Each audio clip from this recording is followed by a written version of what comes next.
حضرت عائشہ صدیقہ رضی اللہ تعالیٰ عنہ فرماتی ہیں ایک عورت تھی اور اسے نبی پاک صلی اللہ تعالیٰ علیہ وسلم نے وہ کلمہ پڑھ کے مسلمان ہوئی، مدینہ طیبہ آ گئی تو حضور نے مسجد نبوی شریف میں اس کے لیے مکان، ایک سادہ سا کمرہ ساتھ مسجد کے بنوا دیا، وہیں رہنے لگی۔ اکثر وہ سیدہ طیبہ کے پاس آتی تو حضرت عائشہ صدیقہ رضی اللہ تعالیٰ عنہ فرماتی ہیں وہ بڑی باتیں سناتی اور آخر میں کہتی وہ ہار والا دن بھی بڑا عجیب دن تھا اور میرے رب کی قدرتوں کا دن تھا، وہ بھی بڑا عجیب دن تھا۔ سیدہ عائشہ صدیقہ رضی اللہ تعالیٰ عنہ ایک دن فرمانے لگی کہ تو ہار والے دن کا بڑا ذکر کرتی ہے، وہ کیا دن تھا؟ تو خاتون کہنے لگی اماں جی وہ دن تھا جب میرے رب پر بھروسہ اور مضبوط ہو گیا، جس دن میرا اپنے رب پر توکل اور بڑھا، میرے ایمان میں یقین میں اور پختگی آئی۔ کہنے لگی میں ایک گھر کی کنیز تھی، نوکرانی تھی، اس گھر میں ایک بچی تھی جس کے پاس سونے چاندی ہیرے جواہرات کا ہار تھا۔ اس زمانے میں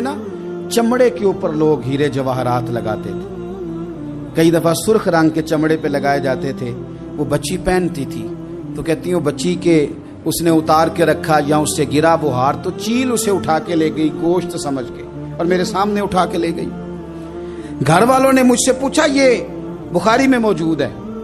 گھر والوں نے پوچھا مجھ سے کہ وہ ہار کہاں ہے تو میں نے کہا چیل اٹھا کے لے گئی۔ گھر میں کچھ چوری ہو جائے تو سب سے پہلا الزام کس پہ لگتا ہے؟ ملازمین پہ۔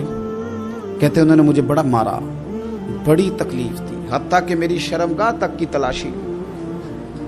میری عزت اتنی خراب کی میں بتا نہیں سکتی۔ میں نے اپنی زندگی میں ایک واقعہ دیکھا، ایک امیر گھر میں چوری ہو گئی، ملازم کو اتنا مارا کہ وہ چارپائی پہ پڑ گیا، پولیس والوں سے اتنی مار پروائی گئی کہ وہ بیچارہ چارپائی پہ پڑ گیا اور پھر وہ اتنا بیمار ہوا اور کچھ دنوں کے بعد پتہ چل گیا کہ چور تو اپنا بیٹا ہے ان کا،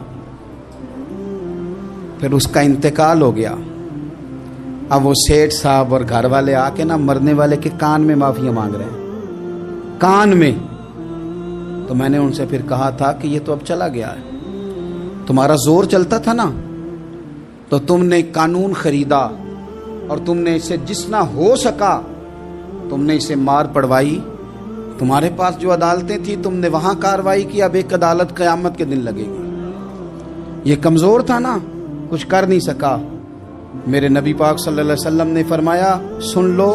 اگر سینگ والی بکری نے بغیر سینگ والی بکری کو تکلیف دی ہوگی نا تو قیامت کے دن اسے بھی بدلہ دینا پڑے گا کہ تیرے پاس سینگ تھے اور تو نے اسے مارا تھا۔ وہ خاتون عرض کرتی ہے سیدہ عائشہ کی خدمت میں کہ مجھے بڑا مارا، مجھے تکلیف دی، میں کہہ رہی تھی کہ میرے سامنے چیل لے گئی ہے پر وہ نہیں مان رہے تھے، اماں جی انہوں نے مجھے بڑا مارا۔ حضرت عائشہ صدیقہ کہتی ہیں پھر کیا ہوا؟ کہنے لگی اماں جی جب کوئی میرا مددگار نہ رہا، مجھے تکلیف دے رہے تھے، رسوا کر رہے تھے، تو میں نے اپنے رب سے مدد چاہی،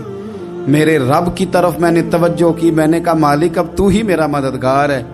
کہتی ہے وہ مجھے مار رہے تھے تو وہ چیل جو ہار لے گئی تھی وہی لے کے واپس آ گئی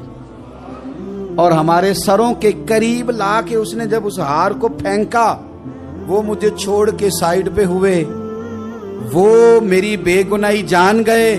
لیکن آپ کو بتاؤں اس دن سے میرا اپنے رب پر یقین اور بڑھ گیا۔ مجھے سمجھ آ گئی کہ جب انسان پورا ٹوٹ جاتا ہے اور جب کوئی چاروں جانب اس کا مددگار نہیں ہوتا تو رب تو ہوتا ہے نا، اللہ تو اس کا مددگار ہوتا ہے نا، وہ تو پھر اپنے اس بندے کی مدد کرتا ہے نا، پھر وہ تو توانائی دیتا ہے نا، وہ تنہا نہیں چھوڑتا،